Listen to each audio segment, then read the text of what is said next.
یه سوالی که خیلی از جوونا سوال میکنن، تو ذهنشون این پرسش ایجاد میشه که هدف خداوند از خلقت ما چی اصلا؟ چه فلسفه‌ای؟ چه حکمتی؟ الله میفرماید ما 3 تا هدف داریم. یک، تبیین توحید، آمدیم که شما الله رو بشناسید، خالق خودتون رو بشناسید. و ما خلقت الجن والانس الا لیعبدون ای لیعرفون. این اولین هدف الله هست که این کائنات رو، این سیستم منظومه شمسی رو، این هستی و گیتی رو با این نظم و نظام پیچیده، خالقش کیه واقعا؟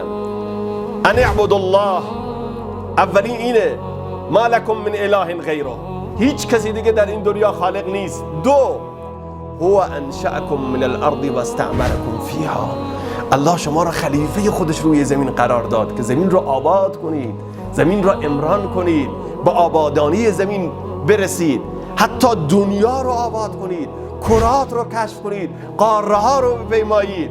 هر روز اختراع و اکتشاف جدیدی در راستای مصالح و ساختن بشریت، ساختن آرمانهای رفیع انسانیت گام بردارید. این هدف الله هست، نه فساد. حالا اگر انسانی از این مسیر جدا شد، این مصلح نیست، مفسده، این ضد اصلاحه، میشه فساد. 3 هدف الله و استغفروه ثم توبوا الیه، در همون آیه هدف پالایشه، هدف پاکیه.